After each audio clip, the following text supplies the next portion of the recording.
Overall, the board are still pleased with our progress, which I feel is rather lenient because we haven't got anywhere close to a Champions League semi-final yet. Although I said the squad might change, Pedri is not a name that I would be willing to sell to Liverpool, and certainly not for that price. But I am really struggling to decide where I can strengthen this squad with my limited budget. And I feel like I maybe need to sell some squad players so that my youngsters coming through can actually get some game time and develop. Players like Andros, for instance, who within a season of first team football could be one of the best players in the league. What does not help him is his natural position is not a role that our manager is using. Because as much as I would be playing them, it's Nascimento's call at the end of the day. I would probably be starting Consigli on the right, as with game time he could be better than Rafinha. But that's the trouble with this side, so many players go ahead of both of these guys in what Nascimento would pick them. Because a best 11 pick puts Magno and Ansu Fati front and on the right, and even then I feel like the order after that would put Gavi on the right, which I've seen him do, and Vitor Roque up front,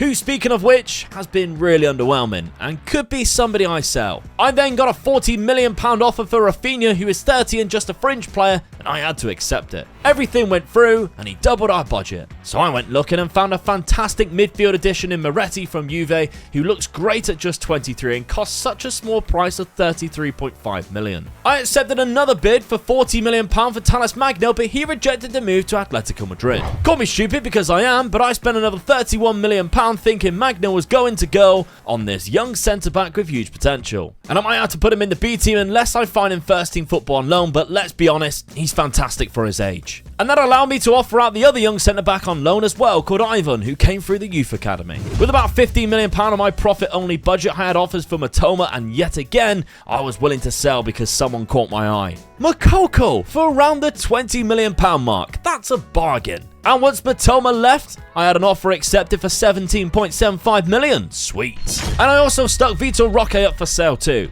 Even still, the players I wanted to start do not, according to Nascimento's best 11. I guess I can't complain too much if he continues to win games though, and the first game of the 6th season we seem to stroll past a very good Villarreal side 3-0 with 3 different goal scorers. But none of them were Vitor Roque. I may be being a bit too harsh on Roque, however, he played a big part in the next game with a win at Betis, with good build-up play to the first, and then the most selfless assist I've ever seen for Rafael Leao's second. Although that was probably just a really bad shot, because who would pass from there? First 3 games were very good with another 3-0 win, meaning we still haven't conceded a goal. On deadline day, our last couple of deals is to loan Anderson to Alaves for a regular starting place alongside Ivan, while Mbomio is in Mallorca, and right at the death we also sold Thales Magno to Bayern Munich for 41.5 million, which is great profit and what I bought him for 4 seasons ago. Mbomio is another player who needs game time to progress and hope for first team football. Our first Champions League fixture ended 0-0 against Dortmund and didn't feature Makoko, who was injured. The second game of the competition went a lot worse. This year we need to go as far in this competition, but this performance at Anfield was an absolute joke. 4-0 was the scoreline, and all before half-time. The mistakes for the 3rd and 4th goals were embarrassing, and yet our defence is supposed to be our strong point as well, just not on this day. That was genuinely the first game of the season we actually conceded in, and right before El Clasico as well. Good news though is that Consigli has been starting games as well as scoring a goal too. We go into the game against Real Madrid with the upper hand in the league after they lost to Celta Vigo. And the most hilarious own goal was a decider as Tchouameni cleared the ball off Neto into the Madrid goal. Not bad considering we only had 3 shots all game. Of course, we drop our first league points right after that one. But we did get our first win in the Champions League with the only goal of the game assisted by Consigli against Monaco, right before a loss against our Catalan rivals. But thankfully, 2 wins against Sevilla and Bilbao at the end of October still sees us sitting in top spot, with Real Madrid losing another and now in 3rd place. In the Champions League, we're putting together back-to-back wins with a 2-1 win at home to Bodo Glimt, Ruben Neves and Ansu Fati scoring.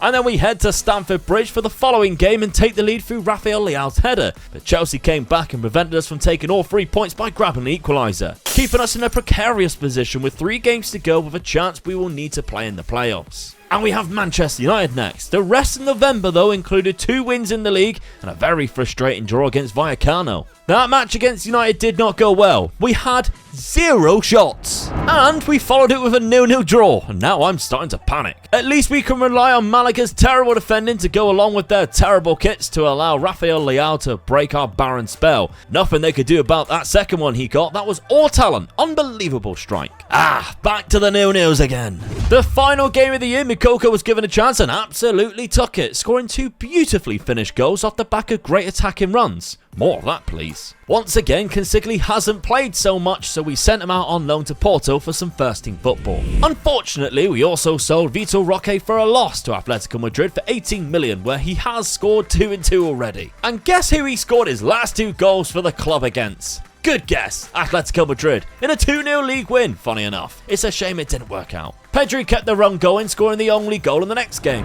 But out of nowhere again, we got spanked 3-0 by Villarreal. We went to Austria in the Champions League to play Salzburg in the snow with a white ball. Still won 1-0 though. It was probably a lot warmer in Greece, where we beat Olympiacos in the next Champions League game with the same scoreline. Still only good enough for a 12th place finish though, meaning we had to play a playoff, and there were some huge teams in there to avoid. And of course, we got another Spanish team in Sevilla. And another loss racked up in the league. 2 losses in 1 month puts us back on level points with Real Madrid, annoyingly. It's time for other players to step up and help Rafael Leao out. Moukoko and Ansu Fati especially. I'm looking at you two. Leao was tremendous again in the Cup against Mallorca, scoring and setting up Moukoko for a showdown against Real Madrid in the quarter-finals. But we gave away a penalty after just 2 minutes in that game. Not great. Luckily, a wonderful pass by De Jong found Leao, and it's 1-1. And I bought Upamecano because he is fast, but apparently nobody was holding down the sprint button here, or Endrick is so quick that everybody else looks like they're in slow motion.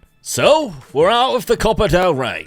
But in the Champions League, we are still fighting, and the match away to Sevilla, we put on a second half masterclass, including this unbelievable strike by Pedri for the second goal. And we gave ourselves a huge advantage going into the second leg to get to the round of 16, which we cruised through 5-0 on aggregate, as well as winning all of our league games in February and the first match in March. But again, it's El Clasico time. We also drew against Manchester United in the Champions League, which happens right after the match against Real Madrid. Another El Clasico meant we can get revenge for our cup exit, but we couldn't clear our lines and Tchouaméni scored. In the second half though, we remained patient, and eventually a deflected shot landed at the feet of Moukoko, who got the equaliser. 1-1 was the finish. But it's time to get serious in the Champions League, and we started so well from Ansu Fati. Andros led the line in this game and played well, but the second goal came from the left, which was met by Pedri. And we take a 2-0 lead into Old Trafford. Doing what we do best though when we lose to Sevilla in the league after comfortably beating them twice in the month before. And when Garnacho scored first at Old Trafford, I feared the worst. However, Koundé found space down the right and his cross was tapped in to equalise on the night before a piece of magic by Pedri turning United defenders inside out and securing our place in the quarter-finals of the Champions League.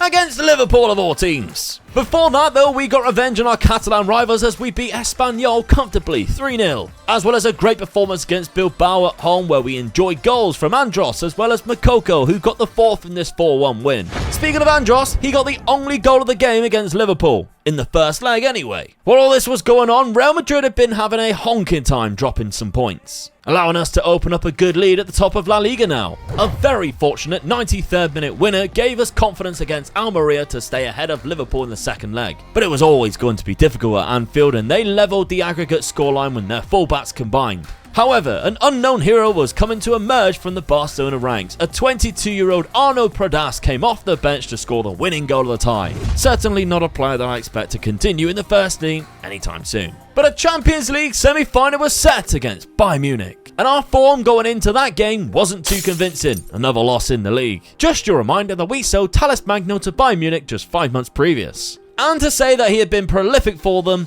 would be a complete understatement. 16 goals already for them. So I would give you one guess who scored the only goal of the game in the first leg. The game before the second leg though, Moukoko went from barely scoring to scoring the first half hat-trick. And 3 incredibly well-taken goals too, might I add. And even in the second half, he picked up the 4th in a 6-1 win at home to Celta Vigo, which put us just 1 game away from lifting the league title for a 3rd season in a row. And now we focus on the semi-final match against Bayern Munich. Once again, only 1 goal was scored in the 90 minutes, and the deadlock was finally broken in the 84th minute by Ansu Fati, taking the game into extra time where De Jong found himself in space and smashed it into the top corner. What a goal. And to add salt to the wound, Ansu Fati scored a 3rd to send us into the Champions League League final against PSG, of course. Our focus went to the Girona match at home to claim the league title once again, which Ruben Neves put us on the score sheet to do so with this strike. Straight after that, Fabio Moretti popped up with a second, and we are champions once again.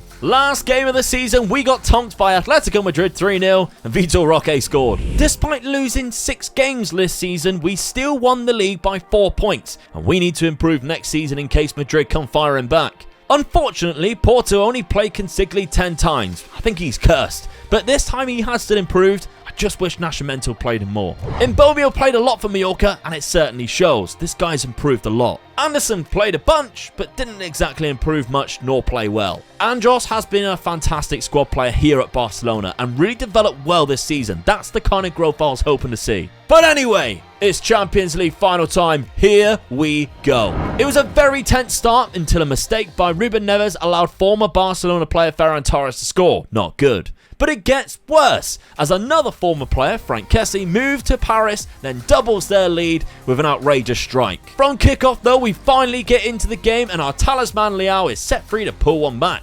And in the second half, he is there to capitalise again from Hakimi's mistake, and we are back on level terms. But then, another 2 former players in Dembele and Ferran Torres combine, and PSG score a third goal in the 84th minute. And hold on to lift the Champions League trophy at Old Trafford.